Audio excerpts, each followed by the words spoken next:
तो फाइनली ढूंढ लिया आपने। हाँ, मुझे उम्मीद थी आप ढूंढ लोगे। आज की इस वीडियो में मैं आपको बताऊंगा हरियाणा बोर्ड क्लास 10 हिंदी के इम्पोर्टेंट क्वेश्चन।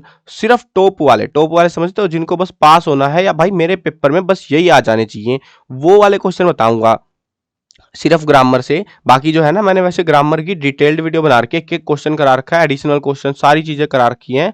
प्लेलिस्ट के अंदर डिस्क्रिप्शन में प्लेलिस्ट का लिंक है, तो पहला ही लिंक है वो, उससे जाके देख लेना। क्लास 10 की हिंदी की सारी वीडियोस मैंने करा दी हैं। आपकी व्याख्या कौन सी आती है, जीवन परिचय कौन सा आता है, आपका चैप्टर से इंपॉर्टेंट क्वेश्चन, दूसरी जो किताबें हैं उनसे नैतिक शिक्षा के इंपॉर्टेंट क्वेश्चन, सारी चीजें मैंने करा दी हैं आपको। ठीक है, तो प्लेलिस्ट से जाके वीडियो देख लेना अगर आपने कोई वीडियो स्किप कर दी है। अब फिलहाल इस वीडियो में हम बात करेंगे कि पत्तर कौन सा आएगा। मेन पत्तर बताऊंगा सिर्फ मैं, मेन चीजें। ठीक है, बहुत छोटी वीडियो होने वाली है। हम मेन पत्तर करेंगे कि कौन सा पत्तर आएगा, मेन निबंध, कौन कौन से निबंध आपको याद करने हैं, और जो बाकी के ग्रामेटिकल टॉपिक है उनमें से कौन कौन से क्वेश्चन है जो आपको बिल्कुल जान से रट देने हैं। ठीक है, चलो समझ गए चीजें। अब अगर आपको ये व्याकरण के और ये हिंदी के क्वेश्चंस वगैरह लिखे हुए चाहिए, तो आप एक वेबसाइट बता देता हूँ, cclchapter.com। गूगल पे सर्च कर लेना cclchapter.com।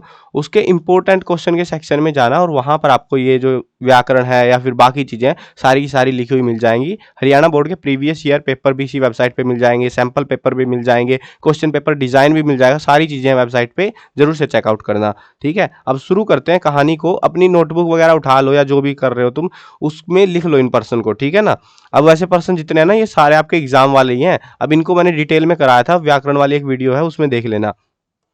ठीक है, पहले एक लिखो आप, ये कर्मधारय समास किसे कहते हैं, उदाहरण सहित स्पष्ट कीजिए। सबसे ज्यादा एग्जाम में यही अब पूछा जाता है। मतलब ये उन स्टूडेंट के लिए बता रहा हूँ ये वीडियो में जिनको बस भाई क्विकली पढ़ना है और ये क्वेश्चन बिल्कुल याद करने हैं उनको, कि अगर उनकी किस्मत रही, बढ़िया किस्मत रही, तो उनको यही क्वेश्चन मिलेंगे। बाकी ये एडिशनल ये क्वेश्चंस भी हैं जो एग्जाम में आते हैं, अलग अलग तरीके से आते रहे हैं, बट उनको पढ़ लेना जो जो है। ठीक है, ये प्रत्यय वगैरह ये तो अपनी मर्जी से ही देते हैं ये लोग, अपना जो भी इनका मन करता है। और आगे बढ़ते हैं, शब्द वगैरह। शब्द वाले पर्सन दो पर्सन है सिर्फ। अविकारी शब्द किसे कहते हैं, 100 उदाहरण स्पष्ट कीजिए। विकारी शब्द किसे कहते हैं, 100 उदाहरण स्पष्ट कीजिए। ये तो बिल्कुल भाई रट लेना, ये बहुत हर बार यही से आते हैं क्वेश्चन। ठीक है ना, तो देखो ये मैं ज्यादा क्वेश्चन नहीं दे रहा, यहाँ पे वो क्वेश्चन दूंगा जो आएंगे आपके एग्जाम में। आपके 4 सेट है तो 4 में से 2 सेट में क्वेश्चन मिलेंगे इनमें से पक्कम पक्का। ठीक है, सिर्फ वही लिमिटेड क्वेश्चन है, बहुत लिमिटेड क्वेश्चन है ये। ठीक है, इनसे लिमिट नहीं कर सकता मैं ज्यादा। तो 3 क्वेश्चन हमारे हो चुके हैं विकारी अविकारी शब्द वाले। अब आगे बढ़ते हैं अलंकारों में। देखो अलंकारों में आपको 4 अलंकार करने हैं। उपमा अलंकार पहले करना है, रूपक उसके बाद याद करना है, फिर आपको उत्प्रेक्षा और फिर अतिशयोक्ति अलंकार। ठीक है, उपमा और रूपक के तो एग्जांपल बिल्कुल रट लेना भाई, मतलब सबसे ज्यादा जो आता है उपमा और रूपक आता है। उसके बाद अगर पूछा जाता है, चांसेस रहते हैं, तो वो उत्प्रेक्षा और अतिशयोक्ति के रहते हैं। ठीक है, तो ये 4 अलंकार है जो आपको याद करने हैं। उदाहरण भी याद करने हैं, कहीं उदाहरण छोड़ के भाग जाओ और पता लगे परिभाषा परिभाषा लिखा है उधर, उदाहरण भी याद कर लेने अच्छे से। ठीक है, अब छंद के मामले में आ जाओ तुम। छंद के अंदर 2-3 क्वेश्चन है, ये 3 क्वेश्चन याद कर लेना। चौपाई छंद के लक्षण लिखिए।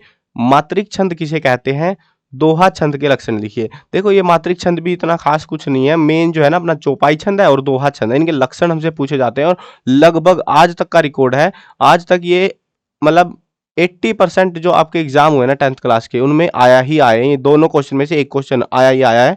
बाकी ये जो है ना, ये तो टोटल क्वेश्चन है। 2 क्वेश्चन देखो लिख भी रखा है मैंने, मोस्ट मोस्ट इंपॉर्टेंट है ना, तो ये सारे लिखे हुए हैं। आप अगर चाहो तो वहां से भी देख सकते हो, कोई दिक्कत नहीं है। अब निबंध देख लेते हैं। निबंध आपको कौन कौन से याद करने हैं, बहुत सारे निबंध है भाई। मतलब कोई बोलता है ये याद कर लो, कोई बोलता है वो याद कर लो।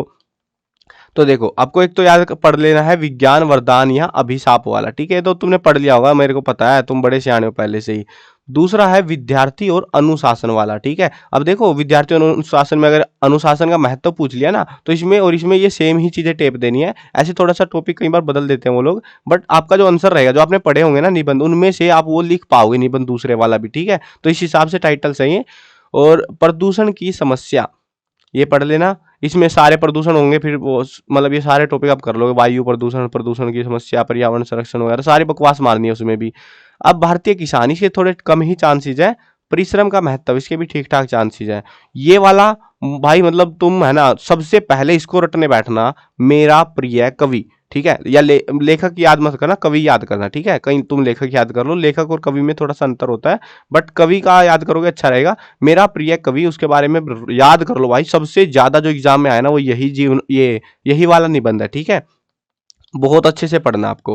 अब आगे बढ़ते हैं, अब हम बात करते हैं पत्र लेखन की, यानी कि हम जो है ना जो पत्र लिखते हैं वो कैसे लिखते हैं, कौन-कौन से आते हैं एग्ज़ाम्स में, वो बता देता हूँ। आपके पास 2 पत्र आते हैं लिखने, एक आता है मित्र को पत्र लिखिए, एक मुख्याध्यापक को परेशान कीजिए, ठीक है?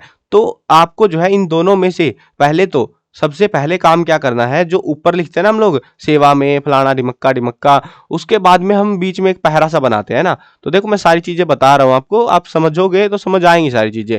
अब यहाँ पे जो है ना आपका जो ये पत्र होता है, ऊपर लिखना होता है, ठीक है? नीचे लिखना होता है, बीच में आपको छापना होता है। आप ही को छापना होता है, बेसिकली लेजिट बात है ये।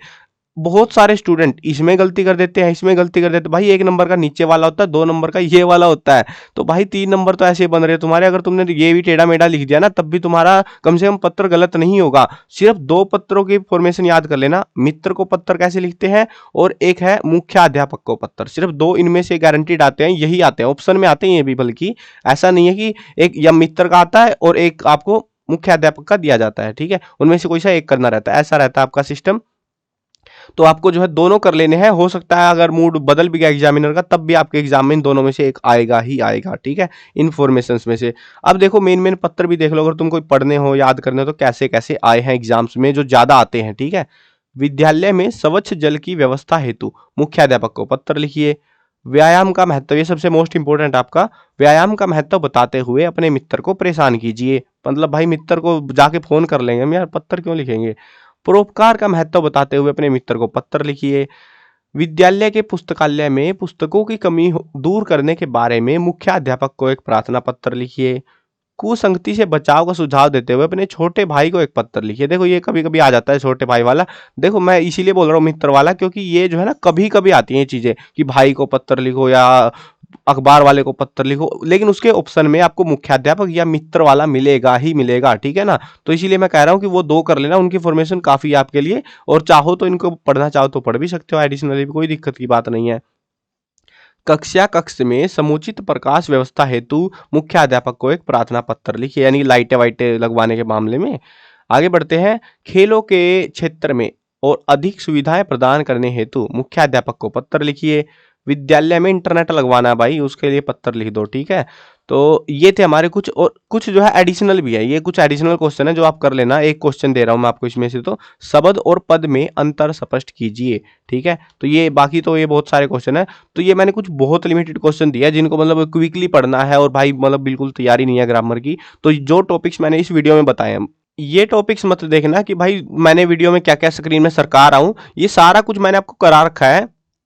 व्याकरण वाली वीडियो मैंने आपके लिए बना दी थी, और उस वीडियो में मैंने सारे क्वेश्चन बताए थे कि भाई ऐसे ऐसे क्वेश्चन आपके एग्जाम में आए हुए थे। बट ये वाली वीडियो सिर्फ उन स्टूडेंट के लिए है जिनको मतलब कम से कम पढ़ना पड़े और भाई पास हो जाए बस, ठीक है। तो उनके लिए ये वीडियो है, जो टॉपिक्स मैंने कराए हैं, यानी कि निबंध 5-6 निबंध जो मैंने आपको बताए हैं, 2 प्रकार के पत्र बताए हैं, और उसमें भी मतलब मैंने एग्जाम्पल भी दे दिया कि ये पहले पढ़ लेना आप, 5-7 जो पत्र है वो पढ़ लेना, ठीक है। और उसके अलावा जो क्वेश्चंस दिए हैं, जैसे कि मतलब ये छंद वगैरह के जो एक आध से क्वेश्चन दिया है, थोड़े से 2-3 क्वेश्चन अलंकार के बताए हैं, तो ये भी पढ़ लेना साथ में। इनमें से सबसे ज्यादा चांस रहेंगे क्वेश्चन आने के जो मैंने आपको इस वीडियो में बताए हैं, ठीक है ना। अपनी नोटबुक वगैरह में लिख लेना और इनको तो अच्छे से याद कर लेना जो मैंने आपको बोल दिए हैं। बाकी अगर एडिशनल क्वेश्चन करने के भाई बोलोगे हमें तो बढ़िया नंबर चाहिए, हमें कोई टेंशन नहीं है, तो व्याकरण वाली डिटेल्ड वीडियो पड़ी हुई है प्ले लिस्ट के अंदर, तो उससे जाके देख लेना, ठीक है। चलो मिलते हैं नई वीडियो में, बाय बाय।